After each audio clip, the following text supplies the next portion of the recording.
Halo guys, balik lagi sama gue Ihsan Zulfikar. Di video kali ini akan gue bahas iOS 18.3, fitur tersembunyi yang mungkin kalian nggak tahu. Kira-kira fiturnya ada apa aja sih? Nah, untuk mengetahui semua hal itu, kalian wajib simak video ini nggak selesai. Jadi, langsung aja cek this out.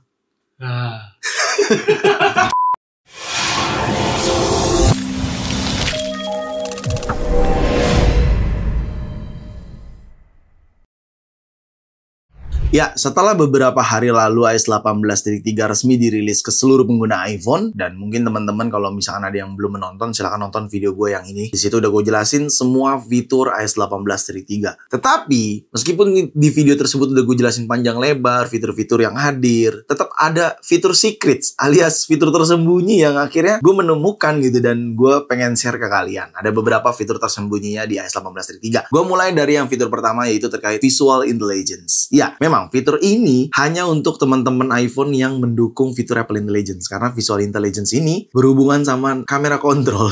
Jadi harap dipastikan kalau kalian mau menggunakan fitur ini harus ada fitur kamera kontrol di iPhone ya, yang dimana ya iPhone 16 seri saja yang ada kamera kontrol gitu ya. Fitur tersembunyi ketika kalian menggunakan kamera kontrol dan kalian dekatkan objek kalian ke iPhone kalian, itu bisa langsung ngedeteksi. Gue contohnya ngedeteksi pohon lah ya, atau pot bunga yang biasa gue pakai syuting. Di situ dia langsung deteksi potnya apa, daunnya apa, segala macem. Jadi tanpa gue scan, cuman cukup didekatin aja objeknya, dia langsung ngedeteksi gitu. Ya memang Visual Intelligence ini peningkatannya adanya pada bagian fitur terkait teks dan lain sebagainya ketika kita scan. Dan bahkan ketika kita dekatkan ke fitur Visual Intelligence ini, misalkan ada catatan gitu yang di notes, terus gue dekatkan, dia bisa langsung create event gitu. Jadi intinya ada pengembangan dalam Visual Intelligence, dan fitur tersembunyinya ketika objeknya didekatkan, contohnya seperti pot ataupun catatan yang ada tanggalnya, kalian bisa langsung create event dan objek tersebut bisa langsung kedeteksi pohonnya apa, hewannya apa, dan lain sebagainya tanpa harus di-scan, alias tanpa menggunakan ChatGPT-nya gitu. Fitur tersembunyi lainnya yaitu create emoji menggunakan Genmoji. Jadi ketika kalian search di sebuah keyboard kalian, emojinya nggak ada, kalian bisa langsung create dan kalian harus mendeskripsikan emoji tersebut. Dan ini memang kekurangannya lagi-lagi fitur di dalam Apple Intelligence, yaitu Genmoji. Cuman ada satu kekurangan lagi, yaitu kalian harus mendeskripsikannya menggunakan bahasa Inggris. Tapi gue ada beberapa list di sini yang bisa kalian contek. Itu bisa kalian create menggunakan teks tersebut untuk membuat Genmoji atau membuat emoji dengan Genmoji langsung di keyboard kalian. Dan gue kasih contohnya di sini seperti halnya emoji es krim, tapi ada burung lovebird gitu lah ya.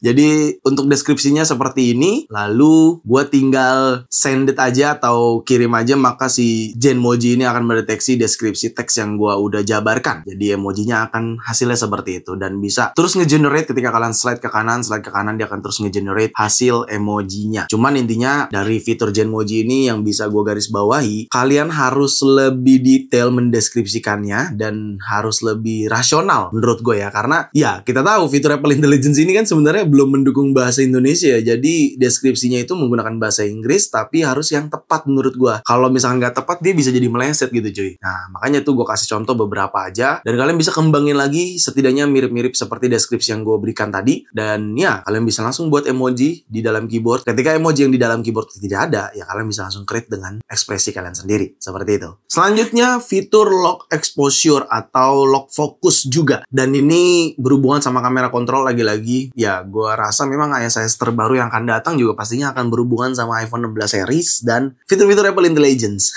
Ya, fitur lock focus dan exposure ini ada di settingan kamera kontrol. Jadi kalian harus pastikan enable terlebih dahulu, dan cara menggunakannya cukup gampang. Kalian pada saat kalian buka kamera, aplikasi kamera dengan kamera kontrol, kalian bisa sedikit di tap aja agar bisa melock fokusnya dan lock exposure-nya gitu. Jadi cuman seperti itu aja, dan ya nggak banyak yang tahu ketika kalian menggunakan iPhone 16 series yang ada kamera kontrolnya, sebenarnya kalian bisa lock fokus ataupun lock exposure-nya menggunakan langsung di kamera kontrol, seperti itu. Ya asalkan fiturnya diaktifkan terlebih dahulu ya. Fitur selanjutnya ada pada bagian accessibility terkait Face ID. Jadi di bagian menu accessibility, kalau kalian buka setting, accessibility, lalu kalian pilih Face ID and Authentication, di situ ada menu Haptic on Successful Authentication, di mana ketika kalian mengaktifkan itu, ketika kalian menggunakan Face ID secara berhasil, baik unlock iPhone menggunakan pada saat Apple Pay ataupun verify iTunes and App Store purchase, di situ pasti ada rasa haptic feels-nya gitu. Jadi dia ada rasa haptic getarnya yang kalian bisa rasakan di iPhone kalian kayak gitu. Jadi ada fitur itu yang menurut gua mungkin bisa membuat beda rasa ketika kalian meng-unlock iPhone ataupun meng-unlock Face ID pada saat ingin bayar atau ingin install aplikasi melalui App Store gitu. Dan fitur selanjutnya mungkin ini adalah fitur yang baru banget diperkenalkan ya sama Apple, yaitu Apple memperkenalkan aplikasi baru, Apple Invites. Tujuan dari aplikasi ini mungkin Apple ingin memberikan rasa yang berbeda ketika kalian ingin membuat undangan atau invitation terhadap teman kalian, dosen kalian, teman partner kerja kalian, dan lain sebagainya yang terhubung dalam ekosistem Apple. Sebenarnya ini juga bisa untuk Android juga, di-share linknya gitu ya. Tapi pasti akan sangat lebih memudahkan ketika sama-sama Apple produk. Ya, seperti biasa aplikasi cara menggunakannya itu ketika kalian buka Welcome to Apple Invite, kalian tinggal create eventnya aja. Kalian mau bikin event apa, kalian bisa add backgroundnya juga dari